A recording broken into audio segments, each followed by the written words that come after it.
Bismillahirrahmanirrahim. Alhamdulillahi rabbil alamin. Wassalatu wassalamu ala asyrafil anbiya'i wal mursalin Sayyidina Muhammadin wa ala alihi wa sahbihi ajma'in.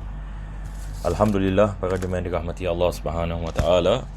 Kita pertama dan utama sekali memanjatkan kesyukuran kita kepada Allah dapat kita meneruskan pengajian pada hari ini insya-Allah taala di dalam kitab Umdatus Salik karangan Al-Imam Ibn Naqib Al-Masri, dan kita masih berada tentang fasal yang bersangkut paut ini dengan pembahagian ini bagi zakat. Minta maaf ya puan. Jadi insya-Allah kita kembali kepada mana kita berhenti pada minggu yang lepas. Pada minggu yang lepas kita telah membicarakan berkenaan dengan hukum yakni melakukan takjil bagi zakat, iaitu kita mengeluarkan zakat sebelum haul.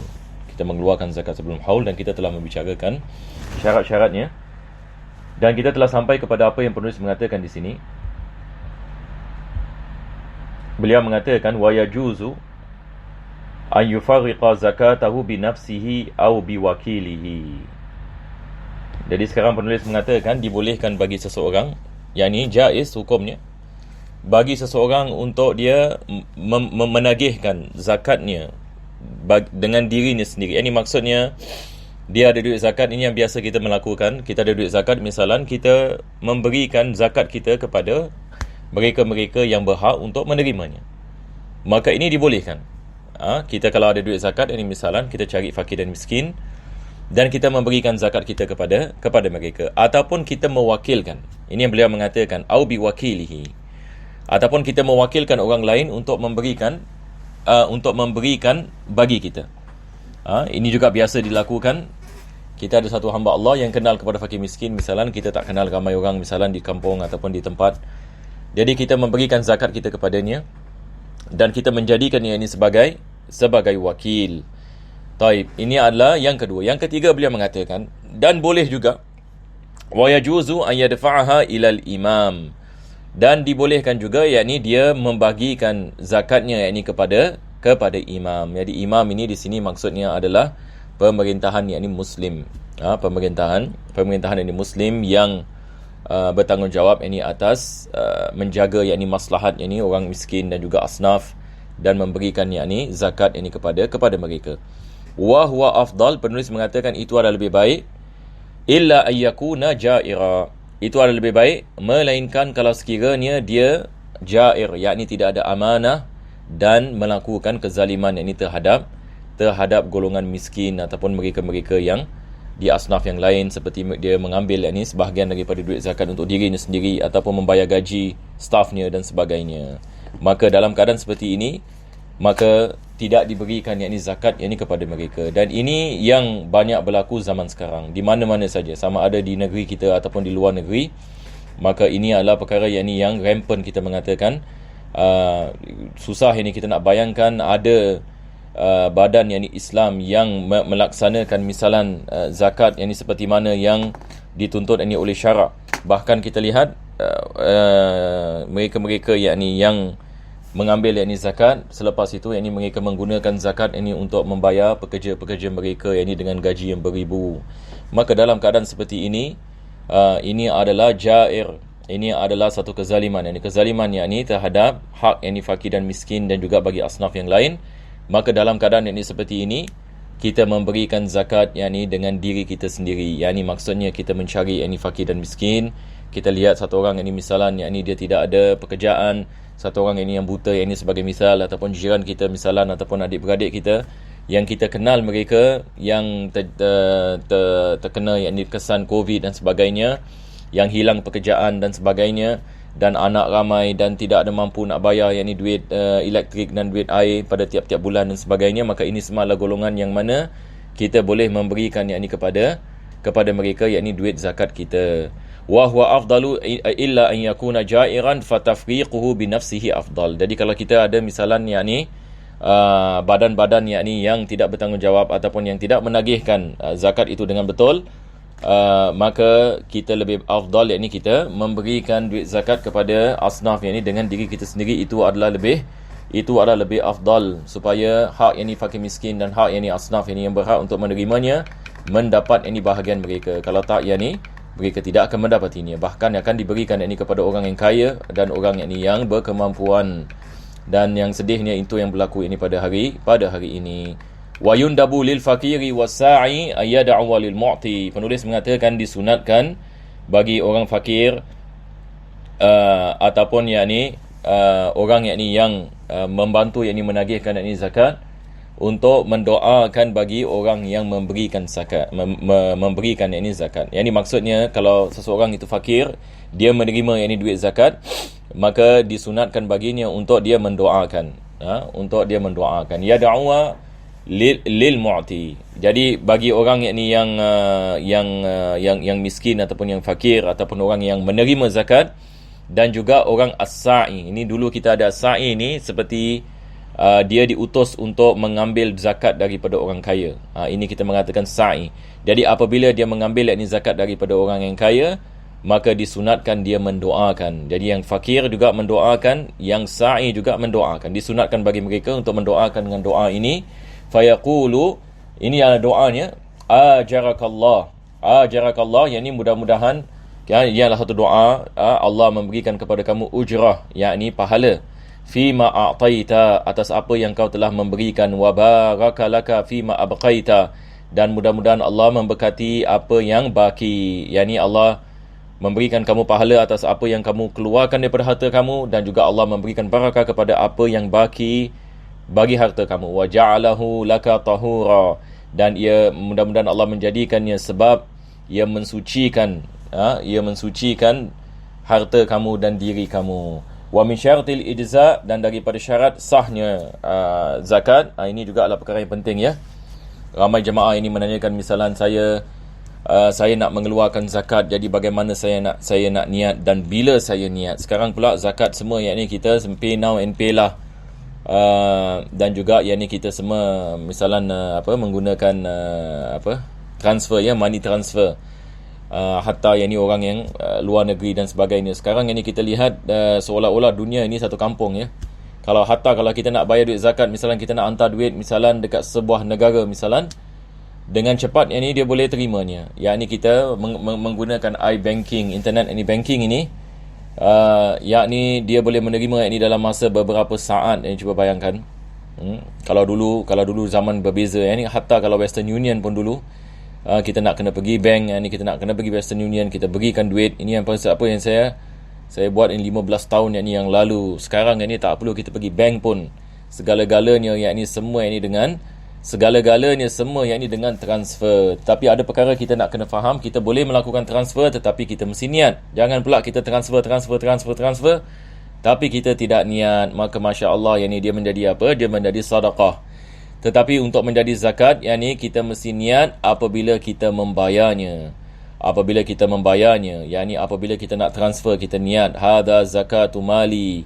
Ini adalah zakat ini bagi hartaku. Fayanwi 'inda daf'i ilal fakir. Jadi dia melakukan niat apabila dia membayar, sama ada bayaran melalui i-banking ataupun bayaran melalui cash.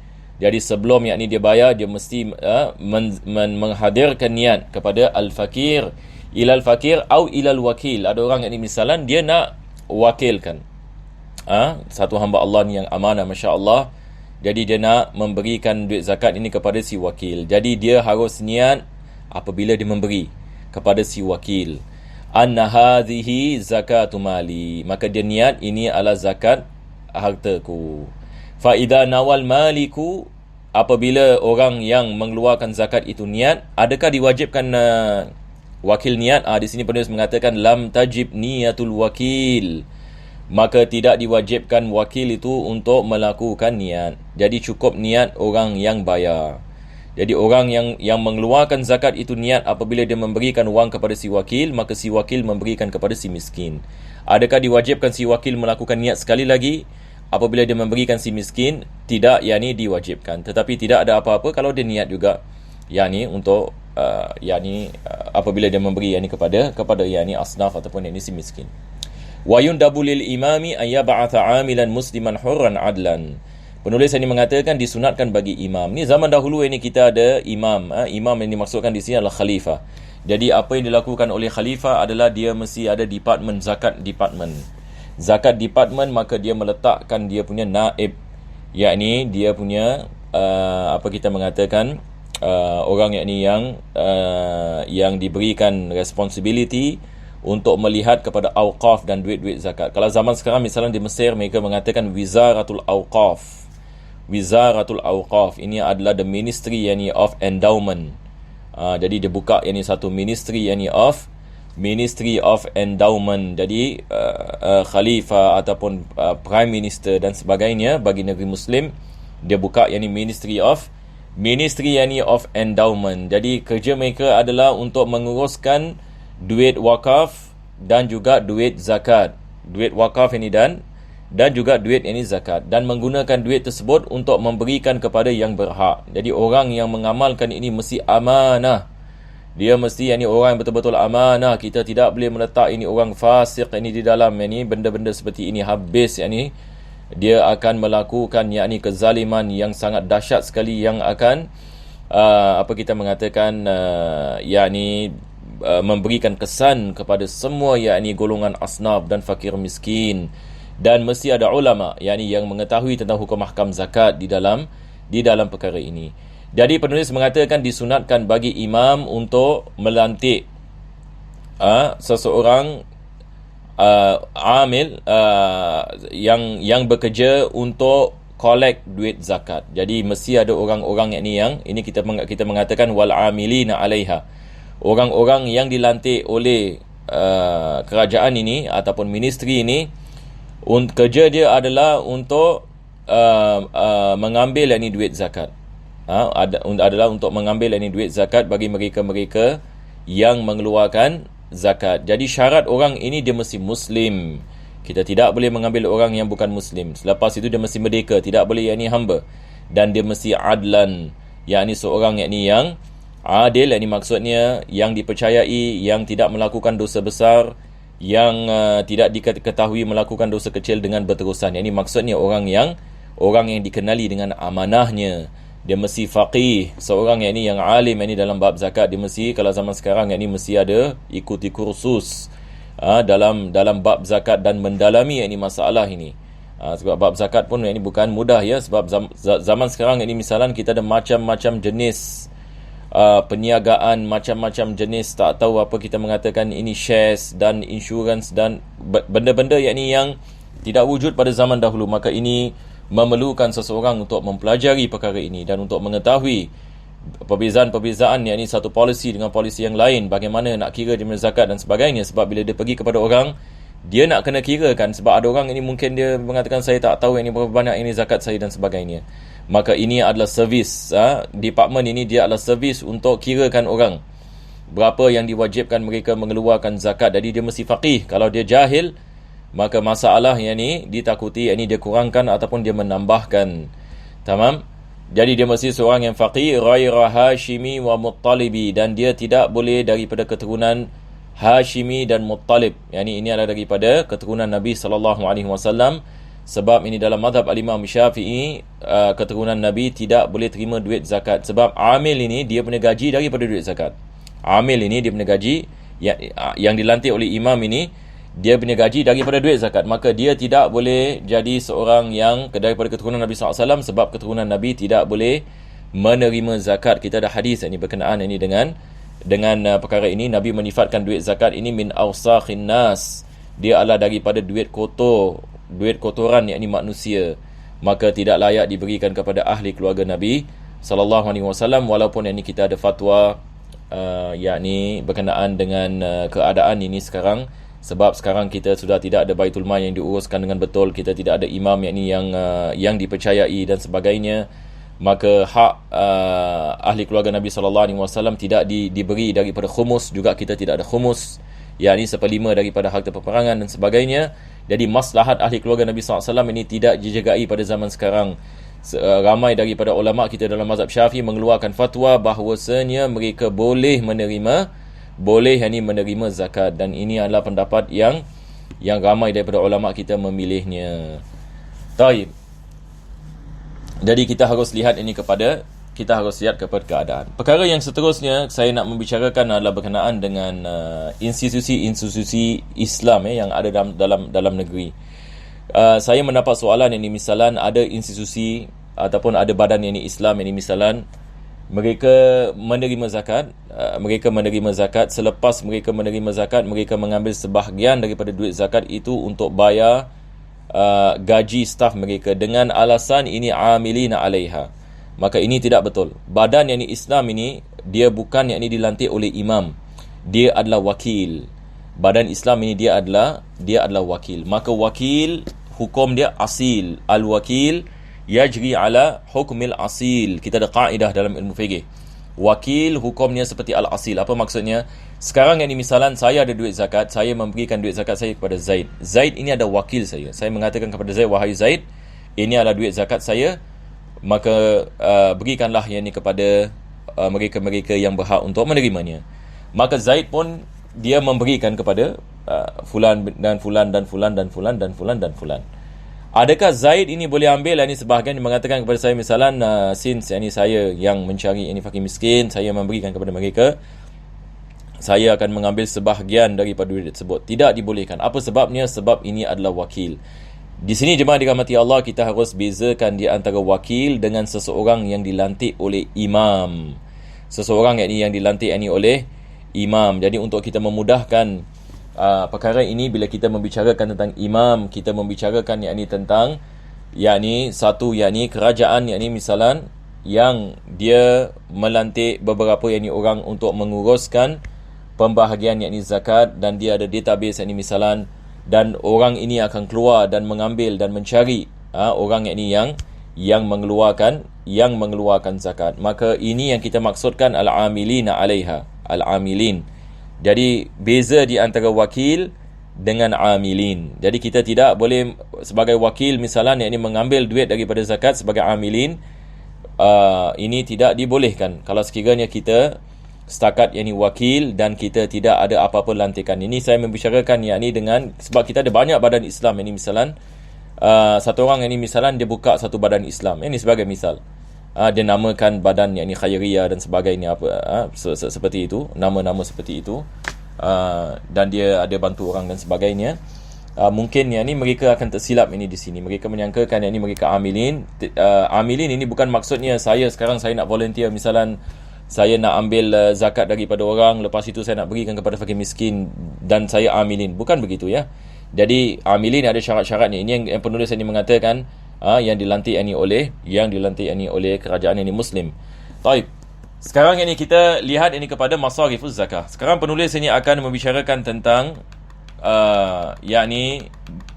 bagaimana kita nak membagikan zakat dan siapakah mereka-mereka yang berhak untuk menerima zakat, dan kita ada asnaf. Dan ini balik kepada ayat Al-Quranul Karim, yang mana Allah Subhanahu Wa Taala menyifatkan beberapa asnaf dalam Al-Quran. Maka penulis mengatakan wa yajibu sarfuz zakati ila thamaniyati asnafin. Jadi dalam Al-Quran dalam surah Taubah, Allah Subhanahu Wa Taala dia menyifatkan tentang golongan asnaf ini. Dan kita ada beberapa asnaf. Allah mengatakan innamas sadaqatu lil fuqara'i wal masakin wal 'amilina 'alayha wal mu'allafati qulubuhum wa fi riqabi wal gharimina wa fi sabilillahi wa ibnis sabil faridatan minallah. Maka ini adalah ayatnya yang mana Allah Subhanahu Wa Taala menerangkan kita tentang asnaf. Likulli sinfin sumunuz zakah. Penulis mengatakan bagi tiap-tiap asnaf 1/8 daripada zakat. Sebab ini kesemuanya kita ada berapa asnaf? Kita ada 8 asnaf. Itu pun kalau kesemua asnaf wujud. Kalau semua asnaf ini wujud, baru kita membagikan kepada asnaf tersebut. Tapi kadang-kala ada asnaf yang tidak wujud, sebagai misal zaman sekarang kita tidak ada wafir riqab. Ini adalah khusus bagi mereka-mereka yang hamba hamba mukatab. Hamba mukatab ini, hamba kontrak, dia boleh menerima zakat. Sebab ini Islam menggalakkan umat Islam membebaskan hamba. Walaupun alhamdulillah sekarang kita pun tidak ada kita tidak ada hamba, maka asnaf ini sudah tidak wujud. Ini adalah sebagai misal ya.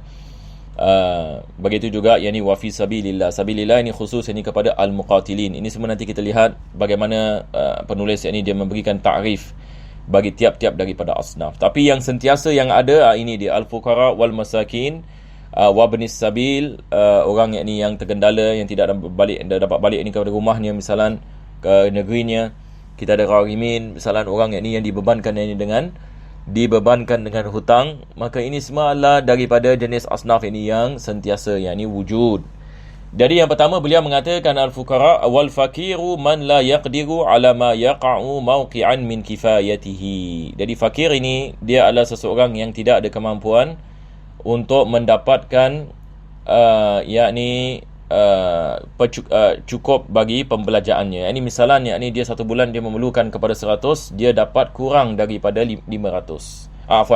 Satu bulan dia memerlukan 1000, dia punya gaji misalnya 400 sebagai misal. Maka pendapatannya 400 ini menyebabkannya dia masuk dalam kadar fakir, sebab pendapatannya separuh daripada keperluannya, kurang daripada separuh daripada keperluannya. Wa ajaza an kasbin yaliqu bihi, dan dia tidak dapat pekerjaan yang sesuai dengannya. Dia tidak dapat pekerjaan yang sesuai dengannya. Au syaralahul kasbu anil ishtirali bi ilmin syar'i, ataupun dia seorang pelajar misalan yang mempelajari ilmu syariah.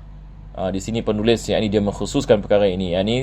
Dia tidak sama dengan mempelajari ilmu kedoktoran, ilmu engineering. Ini adalah ilmu yang mempelajari tentang ilmu syariah. Dan juga sebagian ulama kita mengatakan daripada syarat adalah dia seorang budak yang najib, yang mana kalau kita lihat kepadanya, kita lihat dia ada potensial menjadi ulama.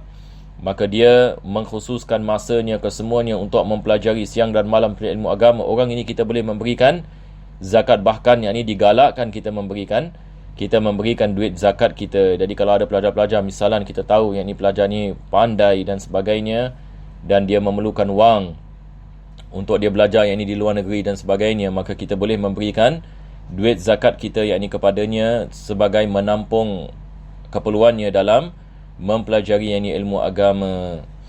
Jadi beliau mengatakan ini juga daripada golongan fakir. Fa in syaralahu ta'abudu falaysa bi fakir. Tapi kalau sekiranya dia menyibukkan dirinya dengan ibadat sahaja, dia tak bekerja misalan, siang malam zikir, siang malam ibadat, adakah dia boleh menerima zakat? Tidak boleh. Apa bezanya? Beza pelajar yang belajar ilmu agama ni manfaatnya adalah kepada negerinya, tetapi orang yang melakukan ibadah manfaatnya hanya bagi dirinya. Jadi itu sebab tidak dibolehkan kita memberikan zakat kepada orang yang ahli ibadah. Kalau dia melakukan ibadah dan dia meninggalkan pekerjaan, akan tetapi kita boleh memberikan zakat kepada pelajar yang mempelajari ilmu agama, kalau sekiranya mempelajari ilmu agama menyibukkannya daripada bekerja. Kita boleh memberikan zakat kepadanya, sebab manfaatnya sangat besar sekali. Bagi tiap-tiap daerah memerlukan kepada mufti yang memberikan panduan dalam agama. InsyaAllah para jemaah sekalian, kita berhenti di sini disebabkan masa. Alhamdulillahirabbil alamin. Allahumma salli wa sallim ala sayyidina Muhammad wa ala ali sayyidina Muhammad. Rabbana atina fid dunya hasanah wa fil akhirati hasanah wa qina adzaban nar. Sallallahu ala sayyidina Muhammadin wa ala alihi wa sahbihi wasallam. Alhamdulillahirabbil alamin.